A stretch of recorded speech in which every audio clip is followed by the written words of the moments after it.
Hey everyone, welcome back to my channel on this Monday for your Phoenix real estate market update. I unfortunately don't have my whiteboard today because I am on the road all day, and if I waited till I got back to the whiteboard to give this update, you guys might not get it today. So this is what it is. We're going old school. I'm not going to have any writing and visuals today.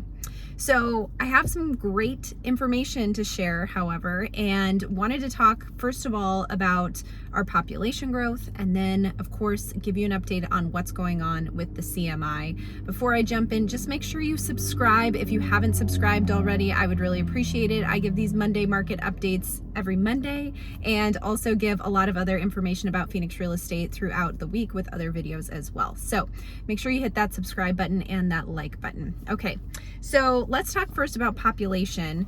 I found out today that the population in Arizona is growing. That's not new news, but finally found out the exact number of how many people are coming here per day, which a number had been floating around for a while, a couple of years ago, but this is the newest number. So that comes out to 269 people per day are moving to Arizona.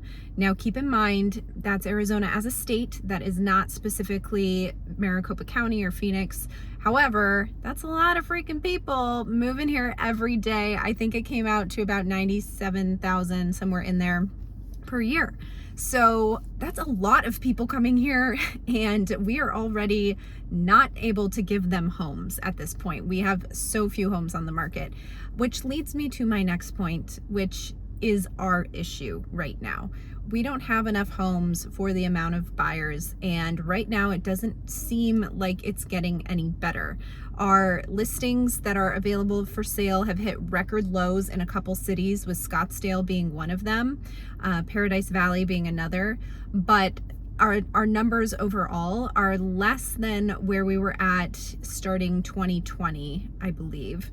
And at that time we were very, very low. So right now, this is our main problem. We have so few homes for sale, and we have 269 people a day trying to come here and buy a home. Also rent, which renting isn't any better story, right? Rent prices have continued to increase. And at this point, where we're at with home prices and interest rates, as well as rent prices, they are pretty similar. So you would probably spend about the same amount of money renting as you would buying. However, this is a story for another day, but you have to look at the long-term gain when you purchase and the equity that you're buying into. So anyway, moving on from that, let's talk about the CMI, because this thing just keeps increasing. And I tell you what, I think I'm having deja vu from last spring. Like, I feel like we're already back to March and April of last year, because this is how it felt. Just like a train that was hustling and not stopping. And that's kind of where we're back to. So the CMI gained 71 points in the last 30 days, which I have not said anything like that in a while.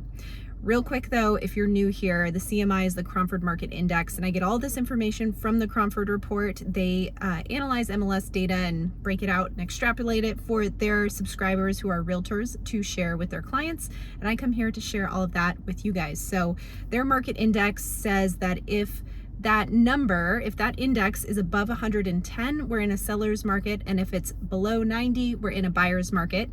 And we haven't even been close to 110 in a long time, let me tell you that. But today we're sitting at 462, and last week I think we were 448. Regardless, in the last 30 days, it has gained 71 points, which is, again, reminiscent of where we were at last spring, which is when we were seeing 30%, 35% home appreciation. We were getting like 3.5% to 4% appreciation per month. So moral of the story, you guys, where we're headed right now is not looking pretty for buyers. It's looking like prices are going to continue to go up for the next 3, maybe 6 months for sure. There's just really no indication of anything changing or them going down, because people are bidding up homes and fighting over homes because there aren't enough to get. that's the bottom line. And I'm checking my notes here. That's why I keep looking over here. There was a couple other things I wanted to say. Our supply continues to come down also, by the way. It's not like it's just low and hanging out there. It's coming down by 4.9 points in the last 30 days. So that overall is what has really increased the total CMI to go up. But supply is down 4.9 points in the last 30 days, which is really crazy. There's been some big movement with a few cities in terms of their CMI and going further in the direction of a seller's market. So if you're in any of these cities and you've been thinking about selling your house, this is good news for you. Tempe, Avondale, Goodyear, Surprise, Paradise Valley, Phoenix, Queen Creek, and Scottsdale all grew their CMIs by 20% over the last 30 days, I believe. So congrats to you and all the equity that you're getting in your home. And if you're thinking about selling, it might be a good time. But then again, I think prices are going to keep going up for the next 3 to 6 months. So if you're not ready yet, you can kind of hang on for a bit, because I think you will be able to still sell for a good price, if not more, over the next few months. So that's where we stand with CMI. The average change over the last month is about 18.7%. It was previously, last week I was saying it was about 16.8%, and I think it was about 14% the week before that. So again, another stat that just shows how much it's been increasing. And that's about all she wrote, you guys. Story seems to be the same every week, but it's definitely gaining intensity. And I will say, from an anecdotal perspective, being out there in the field with buyers and sellers, I can tell you that all of this feels very accurate to me and what I've been seeing. Lots of homes with multiple offers, very few new listings coming to market, etc. So if you're thinking about buying, it's still possible. You just really have to be ready to compete. And I do have some good strategies we can employ for that. If you're thinking about selling, you might want to do it, because you could really get multiple offers and have a great time selling your house. Of course, only if you need to and you have a good situation to go to next, because you do have to have somewhere to live. So keep that in mind. But if you want to check your home value in an instant home valuation, look in the description below. I have a link to do that.